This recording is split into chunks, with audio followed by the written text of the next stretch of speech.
South Tyrol is a majority German-speaking region in Italy, bordering Austria and Switzerland. It's home to approximately 550,000 people, and with those people come their languages and their dialects.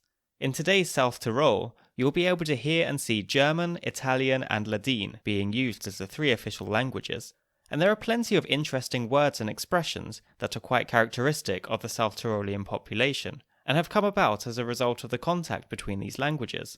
But this contact wasn't always under positive conditions. In fact, South Tyrol has rather a dark past filled with annexation, attempts at language eradication, and an impossible choice that would go on to tear families apart. In today's episode, we'll hear about the history of the region of South Tyrol, as well as some of the features that distinguish the South Tyrolean dialects from the other varieties of German. We'll talk about how Italian has influenced the German spoken there, how South Tyroleans might deal with the question of identity, and why German was nearly erased from this region altogether. So let's do it. Let's crack on with the show.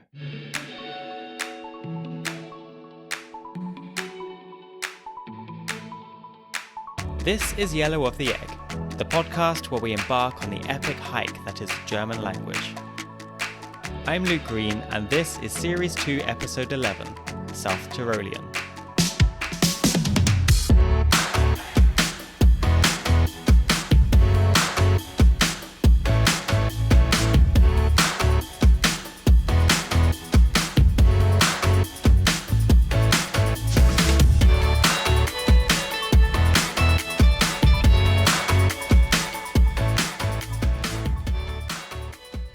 Grüß dich, ich bin der Richard. Ich studiere jetzt schon seit 5 Jahren in Wien draußen.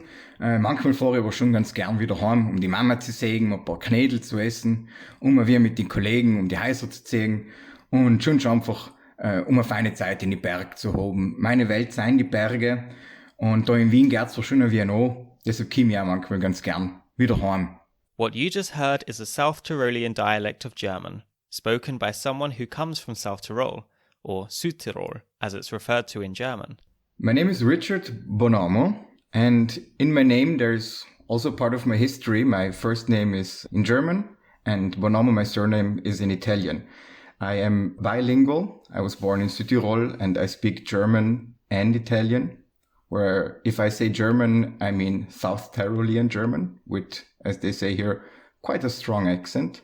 And I moved to Vienna 5 years ago, so my accent is now very diluted, but I still consider myself a South Tyrolean and an Italian.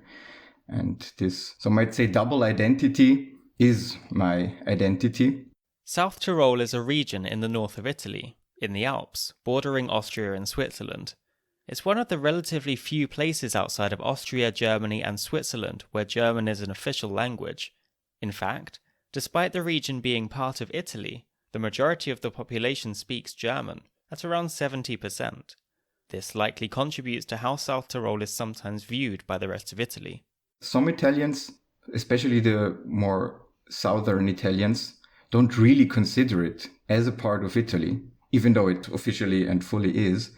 And that's probably because many people there don't speak Italian as their first language. The majority actually speaks South Tyrolean or German, and only the second largest ethnic group is Italian. Italians would always, if they speak to me, knowing that I'm from Südtirol, say, oh yes, it is a part of Italy, even though you only recently came to be part of the country, you are still part of us. But when I hear other people, or when Italians don't know I'm from Südtirol, they say it's not part of Italy because most of the people there speak German. And because it only recently got connected to Italy, quite recently. And so that's probably the reason. Before this annexation to Italy, South Tyrol was subject to a relatively extensive back and forth of annexation and being pushed around between world powers. In fact, the region has a particularly troubled and some would say dark past, which doubtlessly contributes to the difficulties many people experience with their identities as South Tyroleans, even to this day. In order to understand present-day South Tyrol, let's go back and look at its history, starting with when the region first began to be referred to by the name Tyrol. So the term Tyrol only comes into being at about 1250. Before that, the ancient name of the land was das Land im Gebirge, so the land in the mountains. And it was only in 1250 where the Counts of Tyrol could unite the territory that comprised North Tyrol, South Tyrol, and Trentino, which is a more southern part than South Tyrol, under one big rule called Tyrol. In the centuries that followed, this region was annexed to the larger House of Habsburg, then later to Bavaria, the Napoleonic part of Germany at the time, meaning that South Tyrol was under French foreign rule for a time. This French foreign rule wasn't accepted peacefully by the Tyroleans. The figure of Andreas Hofer led the revolution. Andreas Hofer is our national hero, and by fighting the French foreign rule, he became a symbol that lasted over centuries of the Tyrolean autonomous freedom fighters movement against foreign rule. And this symbol is going to be referred to also during fascist rule, foreign rule of South Tyrol, a couple of centuries later. And this wasn't the last time South Tyrol changed hands. At the end of the Napoleonic Wars, South Tyrol fell back to Austria, only to be lost 1919 with Saint-Germain to Italy. The Treaty of Saint-Germain-en-Laye was signed by both sides of World War I, so the victorious Allies and the Republic of German Austria. As part of this treaty, Austria accepted responsibility for starting the war, along with the rest of its coalition. Among the resulting major territorial losses on the part of Austria, South Tyrol fell to Italy. And this was the last time South Tyrol got pushed around, in a sense, between world powers, because after that it stayed part of Italy. South Tyrol remains a part of Italy to this day, meaning that it's been under Italian rule for about a century at this point. This doesn't mean that this past century has been without its troubles, though. In fact, the 20th century contains some of the region's darkest chapters. Starting from 1922, Fascist Italy decided that the region of South Tyrol has always been Italian and that it should become Italian again. And they enforced this idea by starting a radical Italianization program. The Italianization of South Tyrol became an extreme attempt to dissolve everything to do with the German-speaking world and the German language, and to make everything Italian, from the larger structures and institutions all the way down to the names of small villages. The first thing they did was to change the toponymy of the places. So what I refer to as South Tyrol and what has always been referred to as South Tyrol got changed into Alto Adige, which is still the official name of the region. Goes back to 1922. Alto Adige stems from Italy's second largest river that rises in the Alps. And the toponymy didn't only got changed on a regional level, but every small village got its name changed and translated into Italian, sometimes really badly and sometimes in a very accurate way. So they did some researches about what the Italian name of small villages could be. And they changed those names. These name changes could be a complete change of the name into something which disregards a connection to the German-speaking world, such as South Tyrol to Alto Adige, and sometimes the names were simply Italianized. The two biggest cities' names, which in German are called Bozen and Meran, simply got translated to Bolzano and Merano. German was being systematically eradicated from everywhere in South Tyrol, from street signs and official documents, even down to people's surnames. This, of course, had huge implications for people's own self-identities. But the Italianization of South Tyrol also had other, very tangible consequences. Many German teachers, all the German teachers, lost their jobs because teaching German was forbidden from one day to the other. And in 1925, the German language was banned from public social life. The first years of school of my grandmother were fully Italian, and it was forbidden to speak German even on the streets during that time. She used to tell me that adults would spit on her on the streets if they heard her speaking German with her friends. German was being forced out of public life, along with anyone who still spoke the language, or who still identified with the German language or with German-speaking nationalities. This essentially pushed German underground. What many of our grandparents did was to attend German lessons in the so-called Katakombenschulen. Those were illegal classes that usually took place after school hours in the cellars of farms or houses, where children could attend lessons in German culture and language so that they don't lose it. And most of the time it was the German teacher that lost their job teaching them. So obviously it had to be hidden from the regime. German wasn't taught in schools again until after the Second World War, but this is not the full extent of the Italianization program. Around the time of the start of World War II, this regime became even more radical. Nazi Germany and Fascist Italy were allies at the time, and it was agreed that South Tyrol should remain part of Italy, while Austria was annexed to the Third Reich. The next step in the de-Germanization of South Tyrol would divide the region and tear communities apart. This was called the Option, the option. What they did was giving the German-speaking South Tyroleans this option, whether to stay in South Tyrol but lose their ethnic and cultural identity, assuming a new surname, an Italian surname, but in return they could stay in Italy. The other option was to leave Südtirol for good, but keep your German identity by living in the Third Reich. Most of the time it was Polish expropriated farms that South Tyroleans could go into and live. In the time of the option, each family could decide for itself, or the father of the family could decide for his whole family, whether they wanted to stay and become Italian or go and stay German. And this choice tore the South Tyrolean population apart. Some of them stayed and lost their surnames. Some of them left for good, never came back. Some of them came back but had lost everything. It took a very long time to get from the days of the Option to where things are now, where there are 3 recognized official languages. It's going to be only after World War II that slow steps were taken by the Austrian government to preserve the linguistic and ethnic rights of those Tyroleans living in post-World War II Italy.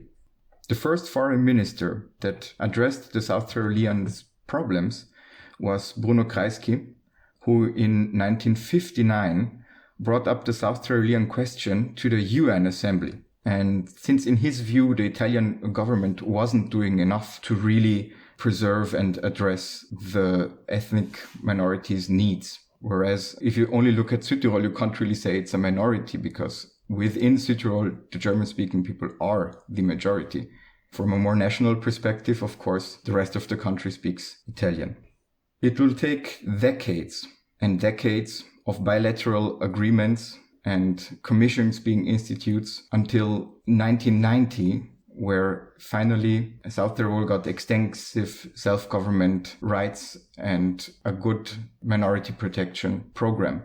For instance, public charges nowadays get distributed equally, or let's say proportionally, to the 3 main ethnic groups. 2 of these groups are the German-speaking South Tyroleans and the Italian-speaking South Tyroleans. The third group consists of the Ladins, or the Ladin people, with Ladin being the 3rd official language recognized by South Tyrol in certain districts. So, for example, if there are 10 public charges open, 7 of those would go to German-speaking South Tyroleans, 2 of those would go to Italian-speaking South Tyroleans, and 1 to Ladinic people. That means that it's not equal in a sense, because it's not 3, 3, and 3, but it's proportionate because it makes up for all the time where German speaking were not in charge at all. And so to recreate equality, you kind of have to discriminate sometimes in a way. This recognition and proportionate treatment of the 3 official languages is a far cry from how things used to be. Things have come a long way, and now both German and Italian are represented fairly in public and official contexts.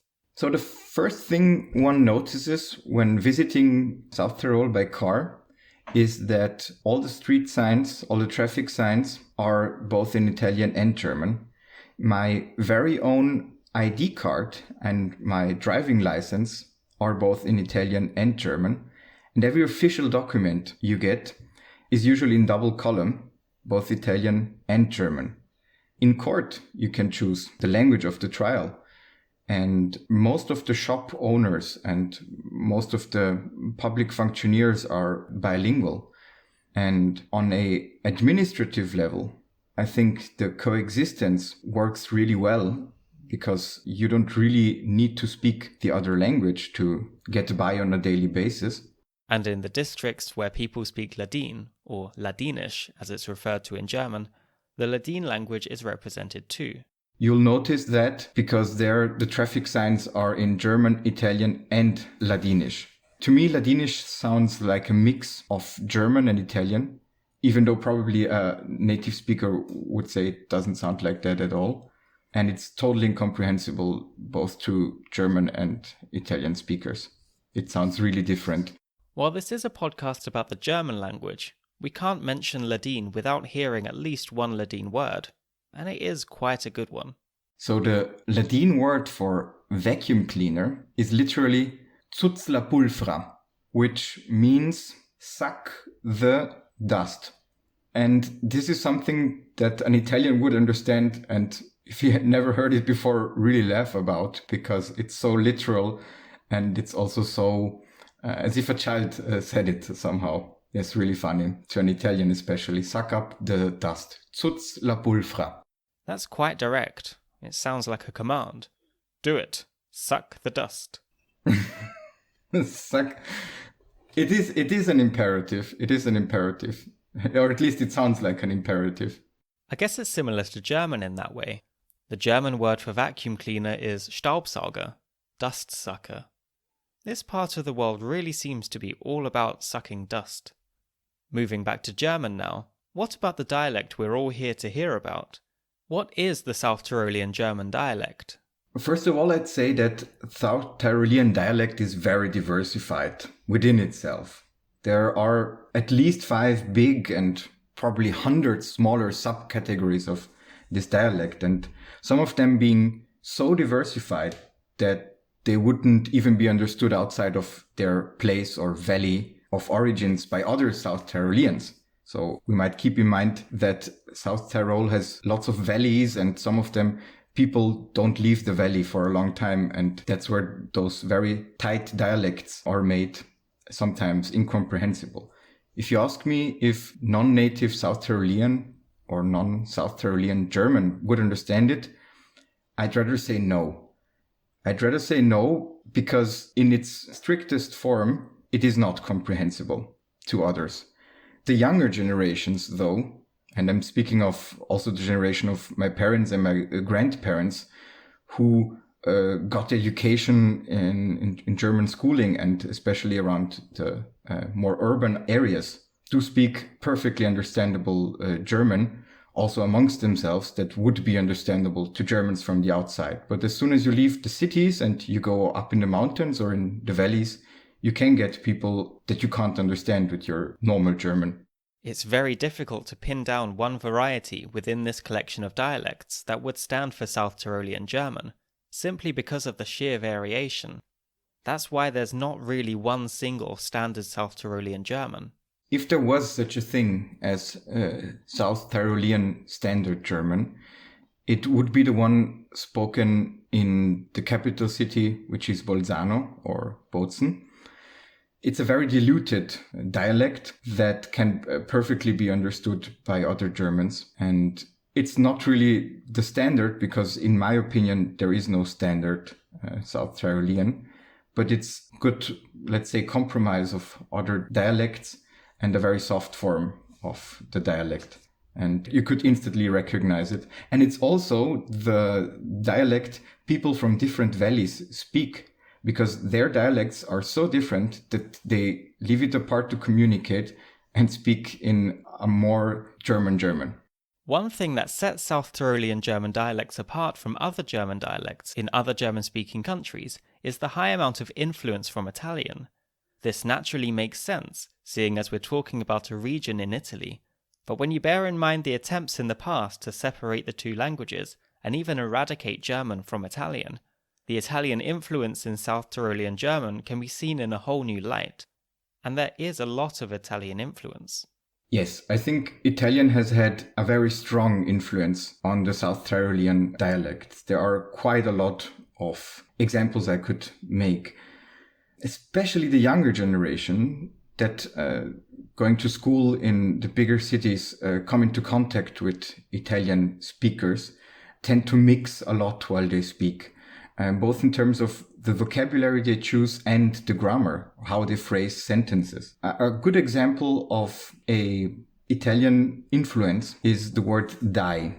So in Italian, dai literally means give as an imperative, but it would be translated in English with come on or don't give me that. In Austro-Bavarian dialects, we have the expression geh, so go. We also have it in South Tyrol, but it is way more likely to hear someone say, if you tell a South Tyrolean something unbelievable, unrealistic, he would in South Tyrolean German say, die, die, die. And in Italian, if you tell an Italian person something unrealistic or unbelievable, he would go, ma dai. And so this is an Italian influence. Die, die, die. To my English ears, this sounds like a different kind of imperative. Yes, da, exactly. It sounds like an imperative, die, die. From expressing disbelief to expressing approval or affirmation now. Another interesting way of expressing one's approval in South Tyrol is inhaling with one's mouth as if you were whistling in reverse. So if in some parts of South Tyrol you'd want to express your approval, you'd go like, it's to say yes. In other parts, this would vary a bit, and instead of going, you would go, quickly retracting your tongue from your teeth while you're inhaling, so reverse whistling. If you tell something to someone and he approves of it, he'd go, or. For instance, my coworker asked me, did you plow the field today? And I'd go, instead of saying yes, I did plow the field today. It's kind of like when we might use the sound to mean yes. It is a form of now that I think of it. Yes, it is a form of Some people basically don't use yes. It's just their way of saying yes to other people.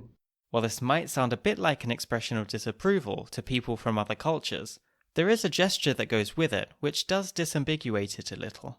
It is also combined with a head movement, an upward head movement. You look at the person and you raise your chin while you're doing to express your approval. So maybe in combination with the head movement upwards, it sounds a bit more as an approval than a sign of disapproval. This is not to be confused with a similar sound used in Italian, which has quite the opposite meaning. In Italian, there is a sound of disapproval, but that's a very rude sound of disapproval and disrespect. And it sounds very similar and it looks perfectly identically when you move your head and go, which is a very rude sound of disapproval. I have another example. Since this show is called Yellow of the Egg, I'd like to talk about another interesting expression in South Tyrolean dialect, which is the word for egg. And I never perceived it. I thought about it this morning, how weird it actually must sound to non-South Tyrolean speaking. The word for egg in South Tyrolean dialect is kokkele, meaning probably, and I never thought of it before because I always used it on a day-to-day basis, a small form of cock or of hen. So it is the miniature version, in my view, of a hen or a cock, kokkele. That must make you look at eggs in a very different way if it's literally a mini chicken. Exactly. Just to remind you what you're exactly eating. This word kokkele provides a bit of insight into a regular feature of South Tyrolean German. Because kokkele, the last part of the word is I think you call it diminutive. So if you want to make a noun sound cute or small, it's le. in dialect. So if you say a small girl, it's not Mädchen, but Mädele. Or a small and cute boy is a Biebele, a small poop. And the same thing applies to Kokkele, which is a small form of probably an animal that does Kokkele, maybe. This ending can be compared to other diminutive endings in other varieties of German. It is, I think, the ending le, can be compared to all in Austrian. So Sackkol, Bierball. I would say they are the same thing, just said differently. And it's not just the vocabulary and the grammar that give away a South Tyrolean. There is, of course, the accent. Oh yes, there is a South Tyrolean accent, and many, even here in Vienna, I've been living for 5 years in Vienna, they would tell me up to these days that I have one when I speak German. And it's a very specific one, especially if you compare it to the Northern Tyrolean dialect. If Northern Tyroleans refer to their capital city, they say Innsbruck. It has this k sound at the end, whereas South Tyrolean is way softer. They wouldn't say Innsbruck, but Innsbruck. And so it wouldn't have this k sound that North Tyroleans are typically known for. While there are differences between South Tyrolean German and other varieties, South Tyrol is not a desert island. Like with most dialects, there's not a clear boundary between one dialect and the next. So there are a few varieties which share common features with South Tyrolean. When I go to Vorarlberg, when I go to Bavaria, and when I go to the northern part of Tyrol, I feel linguistically speaking at home. So I think this whole area, Bavaria up to Vorarlberg and probably even some part of Switzerland and the whole bigger region of Tyrol, the languages are very similar. Also the customs, for instance, the Jodeln or the traditional dresses are very similar. So I like to think of it as one big linguistic family. Richard said earlier that he speaks both Italian and German as his first languages. He is bilingual. He has a German first name, Richard, and an Italian surname, Bonomo. He said he considers himself both South Tyrolean and Italian simultaneously. Of course, the question of identity and how you relate to your home country or region is not necessarily a straightforward one, and I can imagine especially if your home region is South Tyrol. I asked Richard if at all he felt rather more Italian or more South Tyrolean. This is probably the hardest question, or this used to be the hardest question to answer in my younger days. Because, I have an Italian father and a South Tyrolean mother. So that question in the beginning always felt like, who do you like more? Do you prefer your dad's language and culture or your mom's in a way? So at the beginning it was really hard. And in school the kids ask you, so what are you? Are you a Inter Milan football fan or are you a Juventus fan, for instance? And that choice always was easy. You just choose one and go, I'm a Juventus fan or not. Whereas with language and culture, because of all the levels on which you live this identity, this conflict is harder within oneself. And I myself identify as both. So I'm not, let's say, 50% South Tyrolean and 50% Italian, but I'm 100% Italian and 100% South Tyrolean, because I fully lived both cultures in my youth, and so I am both. South Tyrol obviously has history with Austria. Is there any part of you that feels Austrian? No, Austria for me was something up until now where I actually live in it, was just like any other country, just like Germany or Switzerland. I never felt closer to or further away to Austria than I would feel closer or further away to Germany before I moved here. There is a dark history behind this region, a history full of annexation, fascism, destruction of communities, and crises of identity. The divide between German speakers and Italian speakers was a particularly defining consequence, and the ripples of this rift can still be felt to this day. On a social and cultural level, I think the differences are still very big, and the past of Italians and Germans still lives on in the minds of the people, even if it's just, just older people ranting about Italian dominion or the other way around. The cultural differences are maybe still somewhat relevant to some people. Nowadays, or for how it is now, I notice that more and more young people do speak both languages or are willing to learn both languages, which wasn't always the case. Also, the Germans are more likely to learn Italian than the Italians to learn German. This might be because Italians generally are a bit more resilient to learn a foreign language, but that's just an assumption or a not very educated guess of mine. But I think South Tyrol is a very good example, all in all, of two quite different linguistic groups living together and getting along. So I myself am happy about how things are, even though they are not perfect. I think they are pretty good.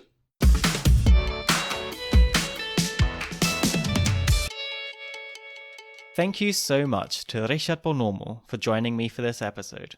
To find out more about him, do check out the Yellow of the Egg website. That's yellowoftheegg.com. Remember to follow the podcast on Instagram at Yote Podcast, that's YOTE Podcast, Facebook at Yellow of the Egg, or send me an email at yellowoftheegg.podcast@gmail.com. If you want to support me further and help keep an independent podcast afloat, you could consider becoming a patron at patreon.com/Yellow of the Egg. Patrons get little peeks behind the scenes and other little bits and bobs in return for their support. If you're not in a position to pledge, that's absolutely fine.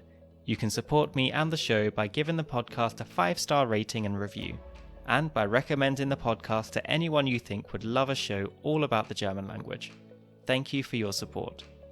So with all that being said, thank you so much for listening. Playing us out this series are Euphonics, this week with No Fear. Check them out on Spotify, links in the show notes. Enjoy the song, and I'll see you in the next episode. Macht's es gut, Servus aus Wien.